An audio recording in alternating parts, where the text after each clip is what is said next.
Going back into the chamber after 28 years, I think it was just fantastic again, really, because the memory fades over that sort of period of time, and going back there it's just staggering. I mean, we were kind of used to big things in Mulu at that stage, but this was big, big, big.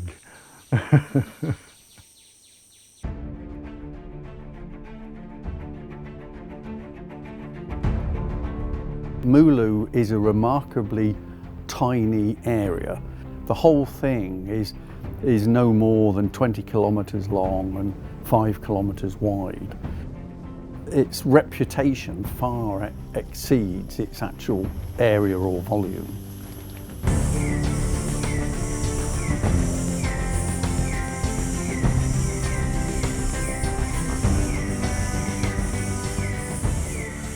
Mulu's got the most fantastic rainforest, and hidden in that rainforest are the world's most spectacular caves.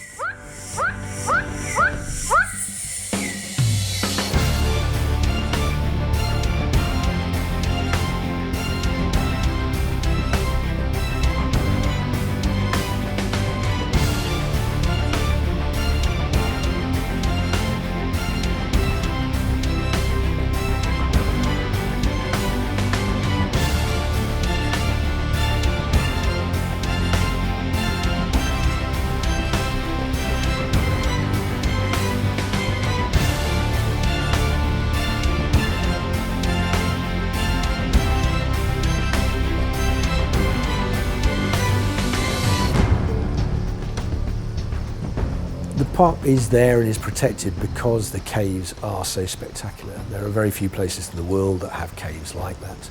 And it's been a real privilege and an ongoing excitement to explore them. If that's contributed to opening up the park and removing that sense of isolation that it had back in the early days, then it's a trade-off really against the fact that other people can go and share some of the experiences that we've had. They obviously won't share the experiences that we've had of exploring virgin caves, stuff that's never been entered by any human foot in millions of years. But tourists go to the show caves all the time, and for them that's a completely new environment. It's a way of seeing wonders of the world that they might not see otherwise. So actually I'm very proud to have done what we've done there. We've contributed a lot to the scientific knowledge of what goes on in the park. We've contributed a huge amount to the understanding of the way in which caves in that area are formed. And actually some of the scientific work we've done there has contributed to climate change studies, because the caves are a repository of information about what's happened to the climate in Southeast Asia over an enormous long period of time.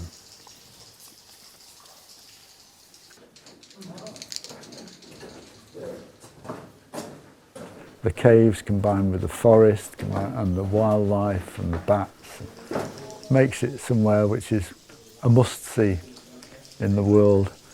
I think it compares with the Galapagos in that respect. You know, I've always thought the Galapagos was one of the must-sees in the world. Well, I think Mulu is another one of those. If you're interested in wildlife and interested in natural phenomena, it's something really special.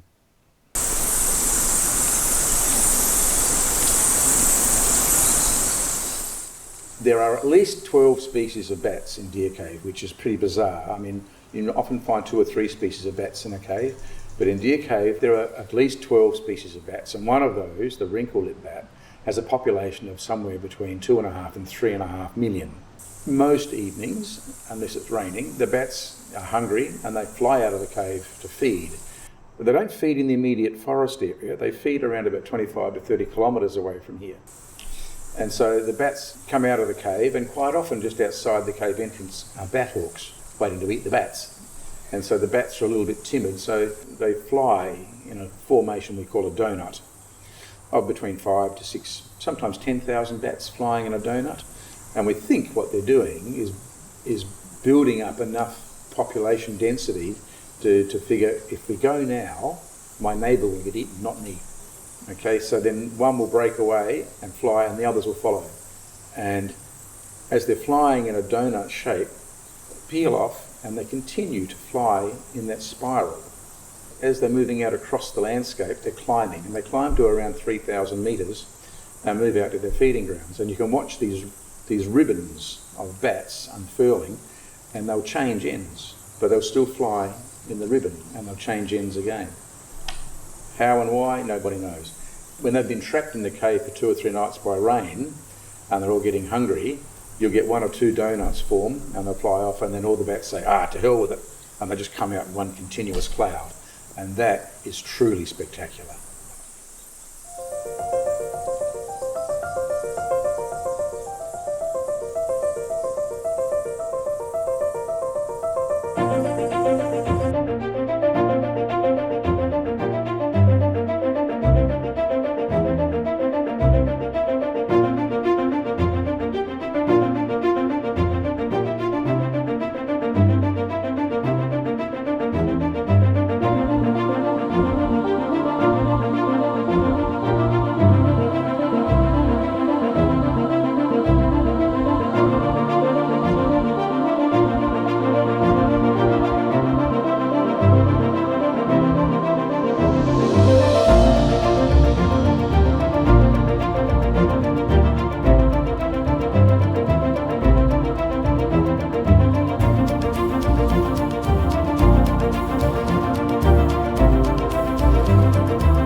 Hans Friedrich, one of the scientists on the 1980 expedition, was doing hydrological work, and in particular he was dye tracing some of the major rivers.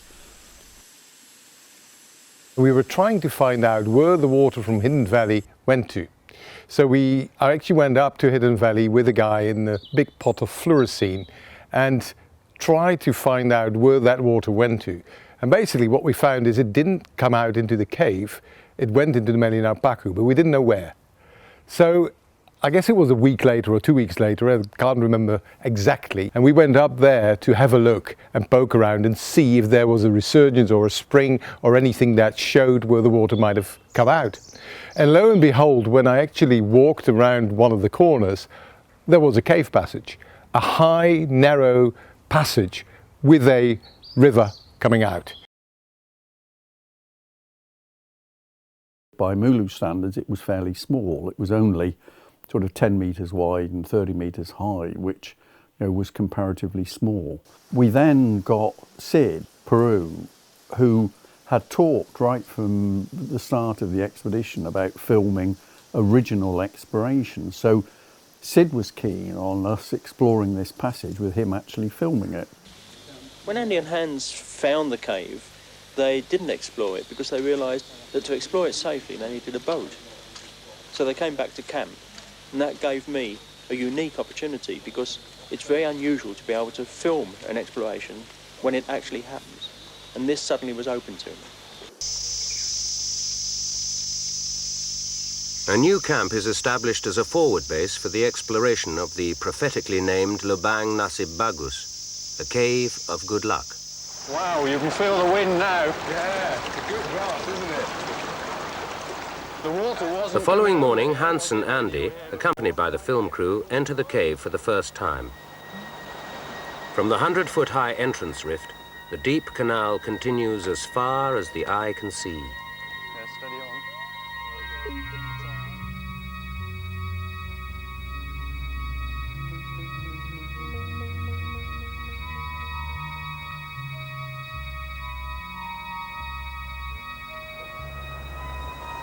That's okay. There's not Okay, towards me. I think I can get out. Hang on. Eventually, after nearly half a mile of passage, we got to a section of white water about 6 feet across. Look at the boat. Okay, well done, Hans. Watch the boat on the rocks. Yeah. Here we set off to explore the river passage beyond. Where do you think we go? Over the middle? Slippery too, Hans, so be careful. Wow.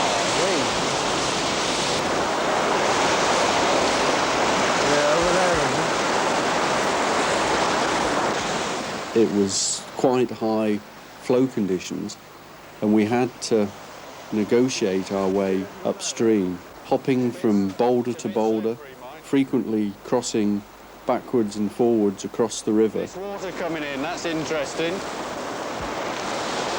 I hope it's not raining on the surface. Yeah, this could be impossible. Yeah, it could. It's okay, Hans, it's not too bad. Okay. Wow, look at this thing. What do you reckon? Jump in and get swept around and climb up by the waterfall. The backwash will wash you around that wall, won't it? Yeah, I mean, You don't want to get into that current. Exactly, The only serious thing is if you go over the edge. At the plunge pool, the film crew is forced to turn back, leaving Andy and Hans to continue alone.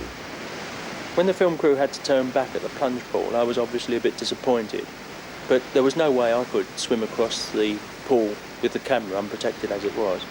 So we had no alternative really but to go back to camp and wait for the results. When Andy and Hans leave the cave 4 hours later, darkness has fallen. By the time they reach camp and waiting friends, the rain has started. Hello, Danny. Are you alright? Oh, yeah. Found a new passage, my friend? Wonderful. Yeah, it just goes on and on and on, and it gets bigger. Is it? Very, very big. You know, we said we were going to get into some big old passage. Well, we got into some big old passage. It's very big and very old. Some of the biggest passage in Sarawak, probably. Hans had to move on with the science, and so Dave Checkley and Tony White came over, and we went on through the traverses, surveying our way in.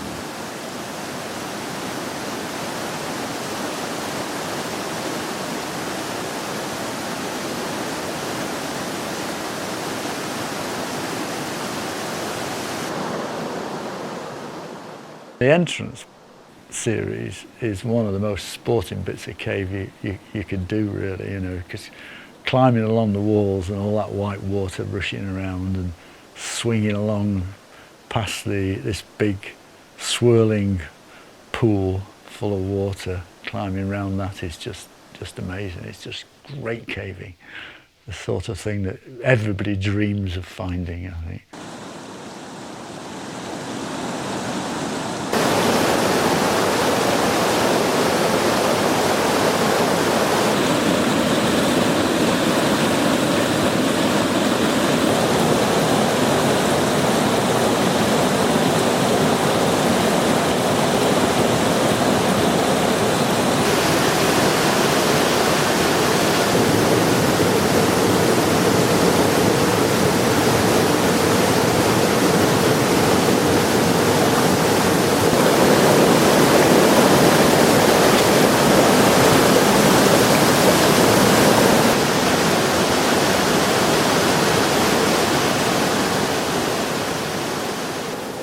So it was Andy Evis, Dave Checkley and myself who went in on that second trip.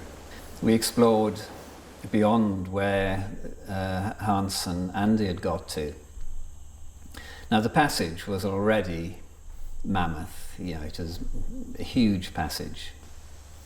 And a lot of passages in Mulu are like that, they're huge. So we thought this is just an ordinary bit of Mulu cave, yeah? And we were surveying as we were going along.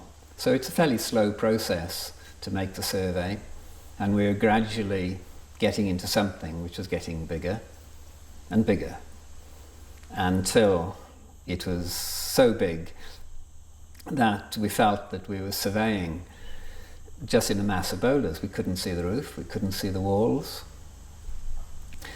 Dave Checkley was the person who was doing the bookwork, and he was getting a bit uneasy because all he could do was draw boulders.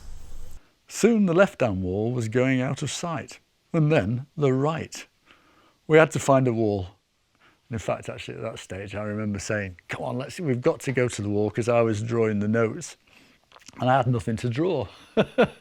We couldn't see any walls, and there was just a lot of big boulders in the floor, you know. The only thing we could see was the floor we were standing on, We couldn't see a roof and we couldn't see a wall. And we sort of, between the three of us, we said, this is fairly silly, you know, what are we surveying? We're just surveying nothing. Because, yeah, we were on carbide lights in those days, and I mean, it gives you a nice little sort of round bunch of lights, but it doesn't go more than a sort of 10 metres or something like that, and you're talking a place which is dealing in kilometres. Well, 10 metres isn't very much, it's just a little speck.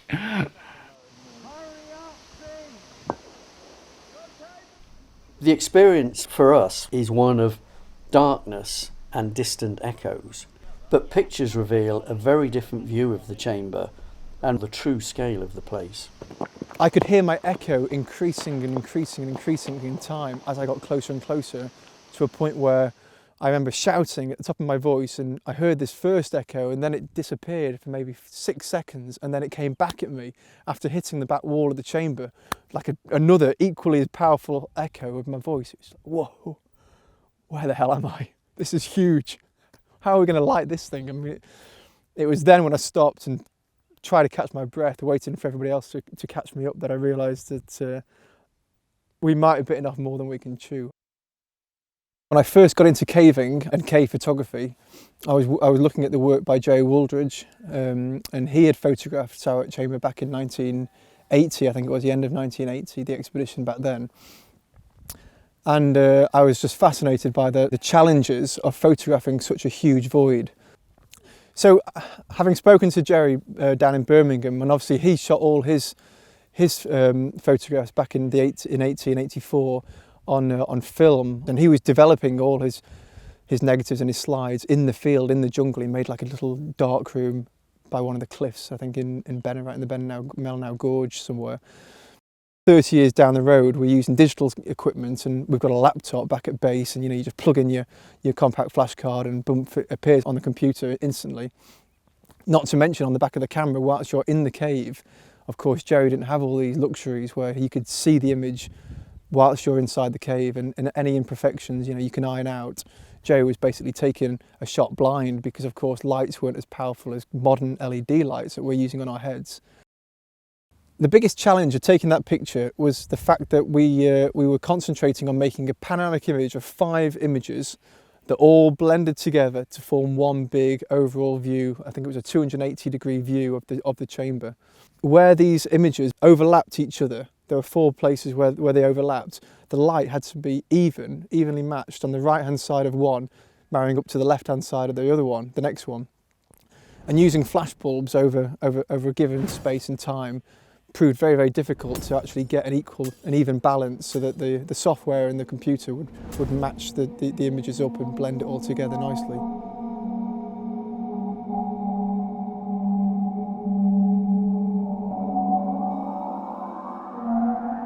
I was happy with the result, because it was exactly what I'd imagined it to be within a year of planning. I'd drawn pictures back at home of what I envisaged. I went down to see Jerry and tried to work out all the problems that he had.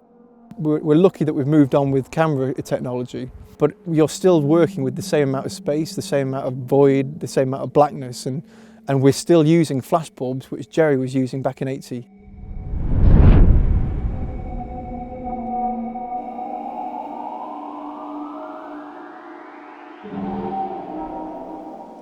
Most people think that caves are all about claustrophobia, but in fact we were in a situation where agoraphobia almost became a problem. We built a big cairn and decided that we would go to the closest wall. So we turned to the right on a compass bearing and headed sort of east. And it was 110 metres later that we hit a wall. And we then started surveying along this wall. 100 legs we surveyed. Now I think about 70, I think somewhere I put 75 of those were actually in the chamber. And when we got to the top end there, well, we still weren't sure it was a chamber or just a massive passage, because you couldn't see the other wall. I can remember having discussions between us as to whether it was or wasn't a chamber. Dave Checkley and I were saying passage, and Tony was very much in favour of chamber. So we said if this is a chamber, we should be able to go on a compass bearing back to the cairn that we erected when we came into the chamber. And that is exactly what we did. We built another cairn at the end of the survey, and then we walked on a compass bearing across what turned out to be the bottom of this chamber and hit the cairn where we'd come in. So we then had a rough survey and realised that this thing was gigantic, that this was, you know, potentially by far the biggest chamber in the world, the biggest enclosed space in the world. If you were an engineer and I came to you and said, could you build me Sarawak Chamber? The engineer would laugh hysterically and run away, because there isn't anything that large built by man anywhere in the world. Jovik Ice Skating Stadium, which was made for the Olympics in Norway, is the largest underground structure made by man, and it's got a span of 61 metres. Whereas Sarawak Chamber has a span of 300 metres, so it's very, very much bigger. And even if you look at things like the Millennium Dome, which is actually bigger than Sarawak Chamber, has a span of 365 metres, but it also has 12 masts and a very large number of cables which are holding the whole thing up. Sarawak Chamber has nothing holding it up but the rock in the roof. It's a real problem when you go into somewhere like Sarawak Chamber. Even with modern caving lights, you cannot see very much. You can't see the roof, you can't see structures adequately in the roof. And once distances get more than about 50 or 60 metres, things would just disappear into the gloom. And the surveys that previously we've done, the traditional surveys, have involved compass and tapes and estimating distances to the roof. Well, if you can't see the roof, you can't estimate the distance. And so the big development that there's been is the use of laser scanning techniques, which are used in mines and quarries and so forth, where you actually not only define the floor plan of the chamber reasonably well, but the laser is also capable of defining the structure of the roof. And so we get all sorts of information about the structure and the nature of the roof, which we didn't know about. And that's why we know that there are two separate domes in Sarawak Chamber, and there's a very strongly fault-controlled wall along one side of it. We can see that information on these high-precision laser scans, whereas we'd never be able to have pulled that sort of detail off from the previous cave surveys, or even seen it while we were there. Yeah, because it's several million years old before the limestone. Sarawak Chamber is continuing to evolve and is continuing to get larger. The sediment that was brought in during the last fill phase, which occurred about 200,000 years ago, is being removed from it, as is also the boulders that are currently coming from the roof. At some point it's going to collapse, but it's been there already for something of the order of 800,000 years. Perhaps not in its present form, but the dating we've done in there suggests that the oldest sediments that are in it are about 800,000 years old. So it's certainly been an underground void for that length of time. It's possible that there are larger chambers elsewhere in the world. I think we're probably pretty much at the limit of what's sustainable. We gave up at station number 100 at 4 in the morning. We got out just before dawn to eat and sleep. So that was my entry for the 19th. It was, it was a long trip and it was a classic, but it was a fantastic trip, really. To have that chance to explore and to survey the biggest chamber in the world is kind of something you don't get every day.